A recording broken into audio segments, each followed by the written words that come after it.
Ils étaient 5 à bord du sous-marin qui a implosé et il n'y a aucune trace d'eux.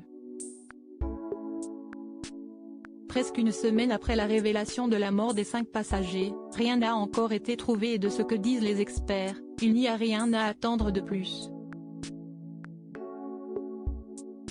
Jeudi 22 janvier, en fin de journée, la terrible nouvelle est tombée, tous les passagers du Titan sont morts.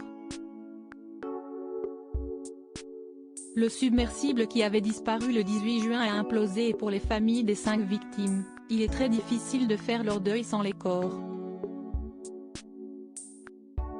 Et selon un expert, il est presque certain que jamais une seule trace d'eux ne sera retrouvée. En effet, vendredi 23 juin, le vice-amiral Jean-Louis Vichot a fait savoir sur Europe 1 que les chances de retrouver des éléments appartenant au corps sont pratiquement impossibles car ces derniers auraient été littéralement pulvérisés par la force de la mer et ce par 4000 mètres de profondeur.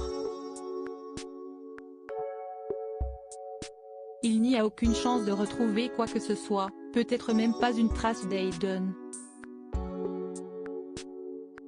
Ça fait 5 jours que ça cesse de passer.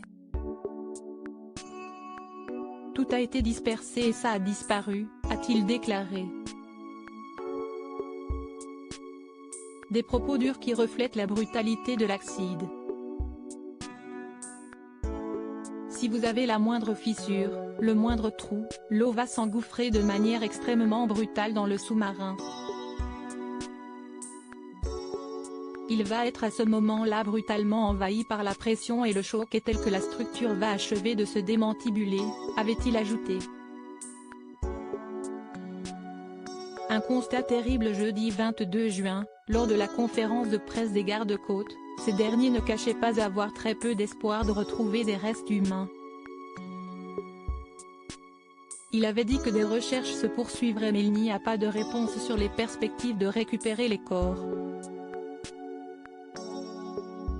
Un constat unanime comme le révèle un autre témoignage, celui de Rick Murcar, le directeur de la formation internationale de l'Association américaine des plongeurs spéléo, qui a expliqué que cette implosion se serait produite à la vitesse d'une fraction de milliseconde, le tout se serait effondré avant même que les personnes à l'intérieur ne se rendent compte qu'il y avait un problème, a-t-il affirmé sur CNN. Un coup dur donc pour les familles de Paul-Henri Narjolet, scientifique français, qui avait été le directeur de l'une des premières missions de recherche sur l'épave du Titanic, Shahzada Dawood, qui était accompagné de son fils Sulman, 19 ans, et de Hamish Harding. Mais aussi pour les proches de Stockton Rush, le pilote du sous-marin fait aussi partie des victimes.